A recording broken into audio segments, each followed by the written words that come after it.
Haleluya. Saudara-saudariku sekalian, senang menyapa Anda sekalian melalui program Sabda Menyejukkan. Saudara-saudari pemirsa dan pendengar Radio Cakrawala melalui program Sabda Menyejukkan ini. Saya percaya bahwa kehidupan Anda pada waktu-waktu yang lampau telah diberkati oleh Tuhan melalui pemberitaan firman-Nya. Dan kini saya dengan penuh sukacita menyambut dan menyapa Anda sekalian melalui pemberitaan firman Tuhan yang pada tahun ini kita ada pada tema besar, yaitu seirama dengan Roh Kudus, yang didasarkan pada Galatia 5 ayatnya yang ke-25. Namun pada minggu ini kita akan melihat bagaimana irama Roh Kudus itu menuntun kita pada ketaatan firman-Nya. Namun sebelum kita mendengarkan firman Tuhan, mari kita berdoa. Bapa dalam kerajaan sorga, saat ini kami mau mendengarkan sabda-Mu. Jamah hati kami, jamah pikiran kami, supaya firman-Mu benar-benar akan tertanam di dalam hati kami dan memberkati kami semua. Di dalam nama Yesus Kristus kami naikkan doa ini. Amin. Saudari-saudariku sekalian, pembacaan firman Tuhan diambil dari Mazmur 1 ayat 1 hingga ayatnya yang ke-6. Demikian firman Tuhan. Jalan orang benar dan jalan orang fasik. Berbahagialah orang yang tidak berjalan menurut nasihat orang fasik, yang tidak berdiri di jalan orang berdosa, dan yang tidak duduk dalam kumpulan pencemooh, tetapi yang kesukaannya ialah Taurat Tuhan, dan yang merenungkan Taurat itu siang dan malam. Ia seperti pohon yang ditanam di tepi aliran air, yang menghasilkan buahnya pada musimnya, dan yang tidak layu daunnya, apa saja yang diperbuatnya berhasil. Bukan demikian orang fasik. Mereka seperti sekam yang ditiupkan angin. Sebab itu orang fasik tidak akan tahan dalam penghakiman. Begitu pula orang berdosa dalam perkumpulan orang benar. Sebab Tuhan mengenal jalan orang benar, tetapi jalan orang fasik menuju kepada kebinasaan. Saudara-saudariku sekalian, Mazmur pasal 1 ini adalah firman yang menyajikan kepada kita semua tentang kehidupan orang benar dan kehidupan orang fasik. Dan penempatannya pada pasal pertama dari seluruh pasal yang ada dalam kitab Mazmur ini memiliki tujuan. Pembukaan dari Mazmur ini seolah-olah terang yang muncul di tengah-tengah kegelapan. Sebab dalam kitab Mazmur sendiri menceritakan, mengungkapkan berbagai kondisi kehidupan manusia. Tetapi kuncinya terdapat pada pasal 1 ini. Jika Anda orang benar, maka hidup Anda akan diberkati. Orang benar dan orang fasik. Menjadi orang benar bukan berarti Anda tidak akan mengalami kesulitan dalam hidup ini. Kita percaya bahwa pengasihan Tuhan menjadi bagian hidup kita. Tetapi justru pada saat kita menghadapi kesulitan, kita tetap berjalan pada jalan yang benar, karena Tuhan bersama-sama dengan kita. Sebaliknya, Bapak Ibu sekalian, orang fasik yang kehidupannya di dunia ini seolah-olah mengalami keberhasilan, tetapi sesungguhnya mereka sedang menuju pada kebinasaannya. Firman ini dibuka dengan frasa, berbahagialah orang yang tidak berjalan menurut nasihat orang fasik. Artinya Bapak Ibu sekalian, kita menjadi orang-orang yang berbahagia karena kita berjalan di jalan yang Tuhan tuntun. Minggu yang lalu, ketika Mazmur 23 disampaikan kepada kita semua, telah dijelaskan sedikit mengenai bagaimana Tuhan menuntun kita pada jalan yang benar. Dan di jalan yang benar itu ada kelimpahan kasih karunia, kelimpahan rahmat dan pengasihan Tuhan diberikan kepada kita.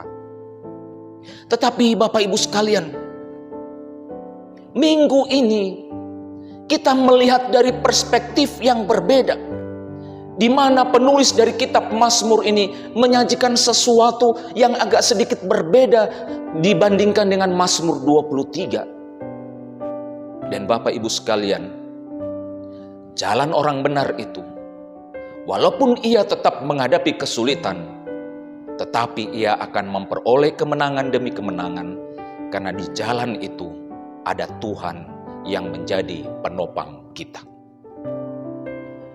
Jalan yang benar atau menjadi orang yang benar. Hari ini bagian itu diulang lagi dengan disajikan dengan cara yang berbeda, yaitu kebalikan dari kehidupan orang fasik. Kehidupan orang benar itu dilukiskan berlawanan dengan cara kehidupan orang fasik.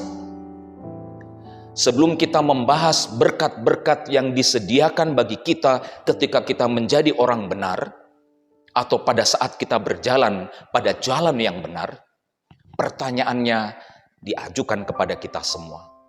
Siapakah orang benar itu? Apakah yang dikategorikan atau yang disebut sebagai orang benar itu adalah orang yang hidup tanpa cacat celah? Atau orang benar itu adalah orang yang hidup tanpa dosa? Walaupun kita semua menginginkan agar hidup di dalam dunia ini kita bebas dari dosa. Atau orang benar itu adalah orang yang hidup tanpa mengalami kelemahan-kelemahan dalam hidup dan dia adalah orang yang sempurna? Tidak. Orang benar itu adalah orang yang telah mengalami pengampunan dosa, yang telah mengalami pembasuhan hidup di dalam darah Kristus, dan dia mau memberikan hidupnya bagi Tuhan agar Tuhan menyucikan, sehingga pada saat itu kita dikategorikan sebagai orang benar. Maka berbahagialah kita, orang-orang yang percaya, karena kita disebut orang benar semata-mata karena anugerah Tuhan. Saudara-saudariku sekalian, orang benar itu adalah orang yang telah mengalami penebusan darah Kristus, dan kehidupannya akan terus dipimpin oleh Roh Tuhan. Kita tahu semua bahwa Roh Tuhan itu ada bersama-sama dengan kita, tinggal di dalam diri kita. Dan orang benar itu, sebagaimana pada ayatnya yang kedua dari Mazmur pasal 1 itu mengatakan, tetapi yang kesukaannya ialah Taurat Tuhan, dan yang merenungkan Taurat itu siang dan malam. Roh itulah yang mendorong kita untuk taat pada firman Allah. Kini kita coba melihat berkat-berkat yang kita terima karena kita telah mengalami penebusan itu. Karena kita telah membiarkan diri kita dipimpin oleh Roh Kudus. Maka kita lihat berkat yang pertama itu adalah bahwa orang yang berjalan pada jalan yang benar, kehidupannya sendiri itu adalah kehidupan yang diberkati, dan berkat itu adalah berkat tentang kehidupan yang kekal. Saudara-saudariku sekalian, gambaran mengenai pohon yang tetap tumbuh di tepi aliran air adalah gambaran tentang kehidupan kita sebagai orang-orang benar. Bukan saja dalam Mazmur pasalnya yang ke-1 itu digambarkan bahwa orang-orang benar itu bagaikan pohon di tepi air yang terus-menerus mengalami pertumbuhan, yang terus-menerus menghasilkan buah karena ada sumber-sumber yang memberikan kehidupan itu. Tetapi juga kehidupan orang benar itu bagaikan kehidupan ada di suatu padang pasir dan sulit menemukan sumber air, sehingga pada saat kita menemukan sumber air itu atau oasis itu, kita akan mengalami kelegaan.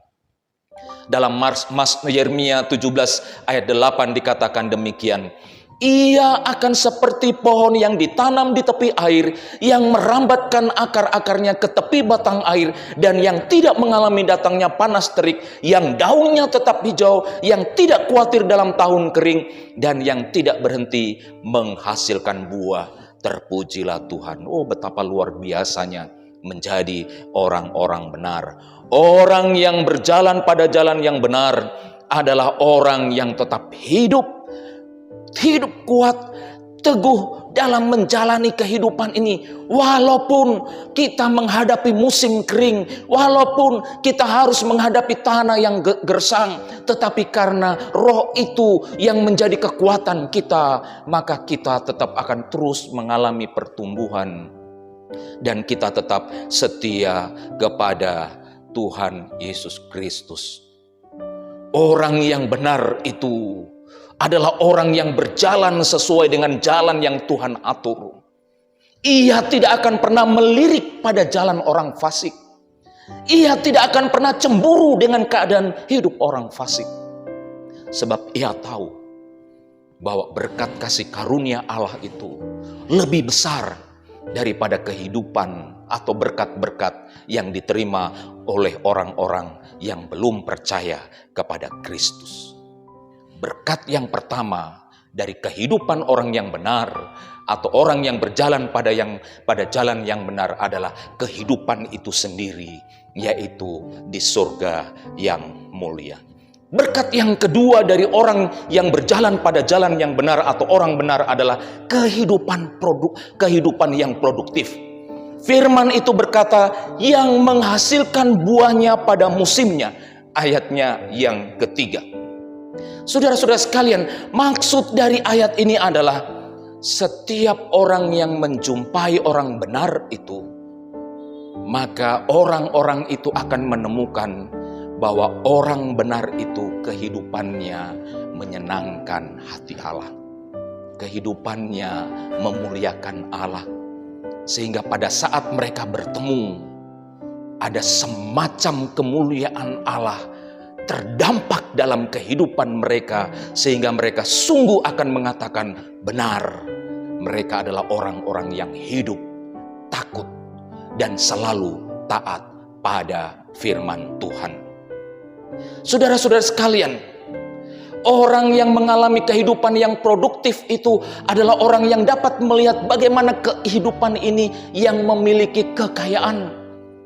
Ia tidak saja melihat kesempurnaan hidup pada orang lain, tetapi ia juga melihat bahwa kelemahan yang dimiliki oleh orang lain adalah merupakan kekayaan, karena kelebihan yang ada pada dirinya itu akan menutupi kekurangan orang lain, sehingga terjadi keseimbangan hidup. Demikian juga dengan kekurangan yang ada pada diri kita menjadi kelebihan bagi orang lain.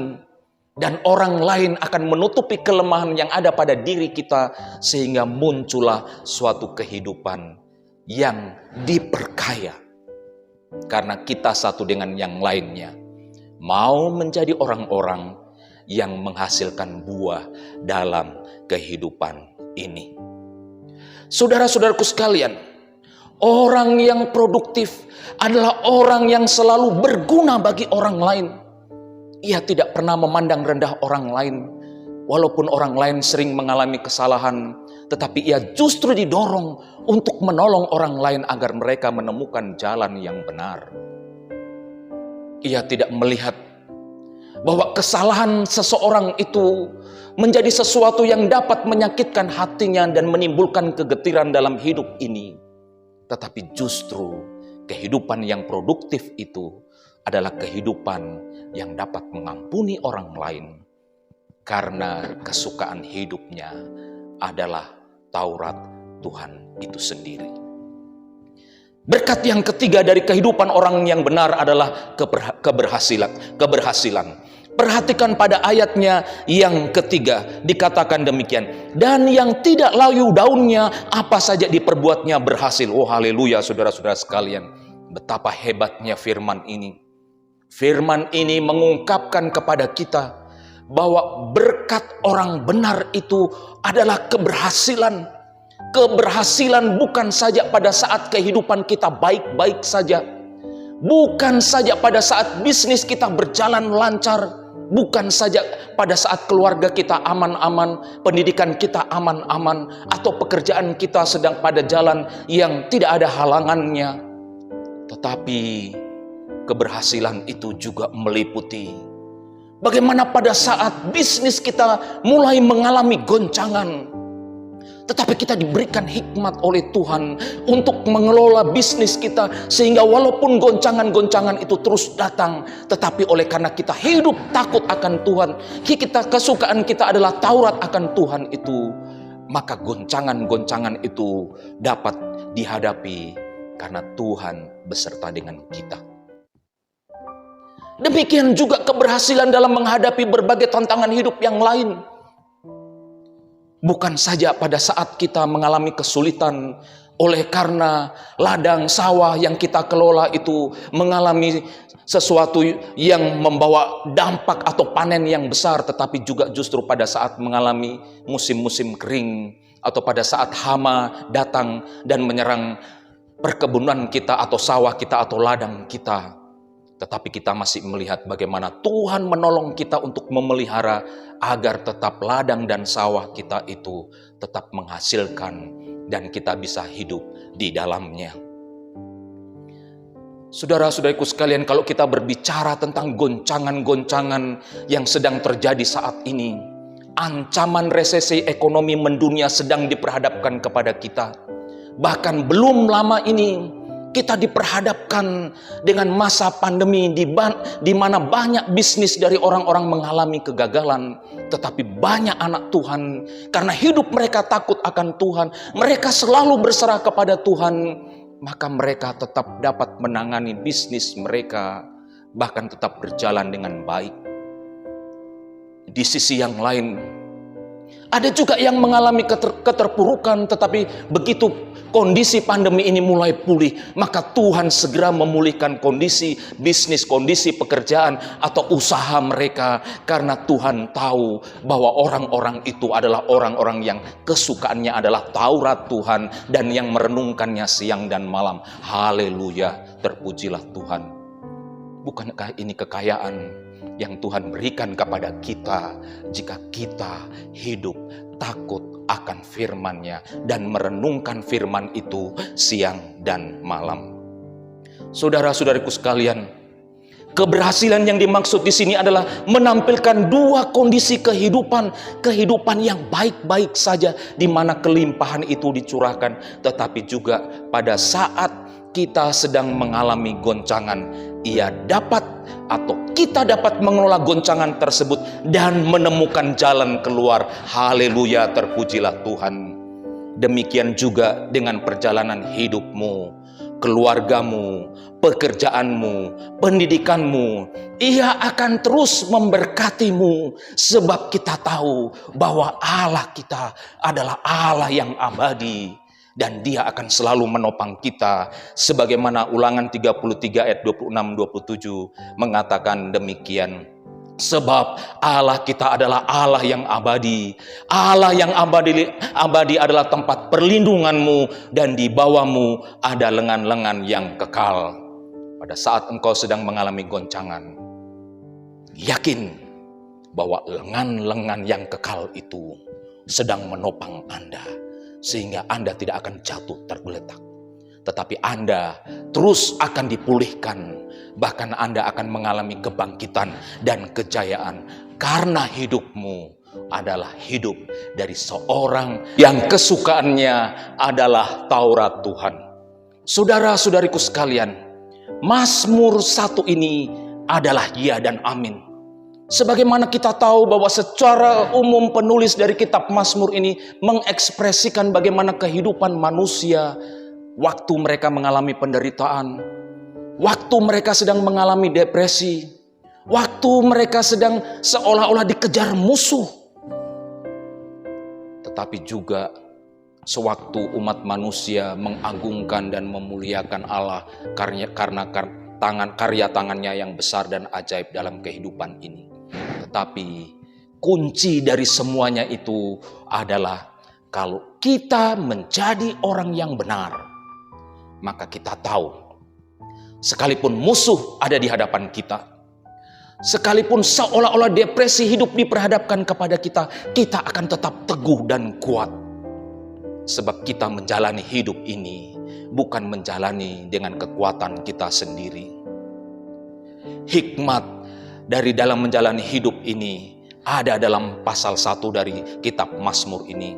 Menjadi orang benar atau menjadi orang fasik, tetapi orang benar menjadi kesukaan Tuhan karena di dalam kehidupannya terpancar air kehidupan itu sendiri. Barang siapa percaya kepadaku, seperti yang dikatakan oleh kitab suci, dari dalam hatinya akan mengalir aliran-aliran air hidup.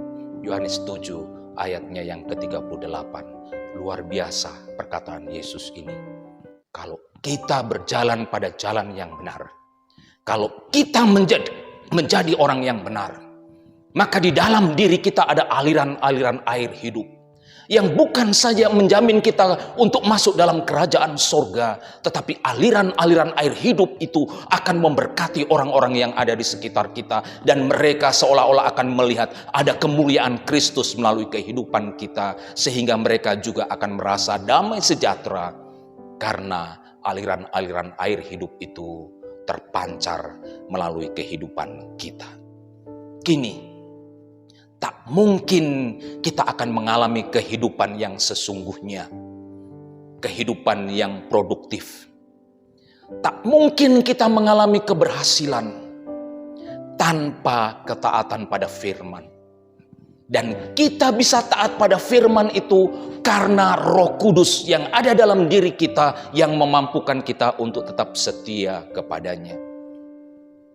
Irama Roh Kudus yang menuntun pada ketaatan firman-Nya adalah irama yang menyelaraskan jalanmu dan jalan Tuhan, sehingga kita akan menjadi seirama.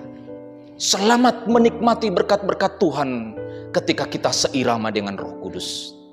Selamat menikmati kasih karunia-Nya yang kita temukan saat kita membaca firman-Nya, merenungkan firman itu siang dan malam. Haleluya, terpujilah Tuhan. Mari kita berdoa. Bapa, kami mengagungkan Engkau karena Engkau adalah Allah kami. Sungguh kami bersyukur karena hari ini kami boleh diingatkan bahwa ketaatan firman itu terjadi karena Roh-Mu yang menuntun kami. Oleh sebab itu ya Bapa, hamba-Mu berdoa, kiranya pemirsa, pendengar dari program ini, hidup mereka akan terus ditopang oleh Tuhan dan mereka akan diberanikan untuk hidup takut akan Tuhan. Terima kasih karena di dalam Engkau ada kepastian. Terima kasih karena di dalam Engkau kami dapat menjadi orang yang dapat mengalirkan aliran-aliran air kehidupan itu kepada orang lain. Terima kasih ya Bapa. Diberkatilah mereka yang telah mendengarkan dan merenungkan firman ini serta melakukannya dalam kehidupan sehari-hari. Haleluya, terpujilah Engkau ya Bapa. Amin. Haleluya.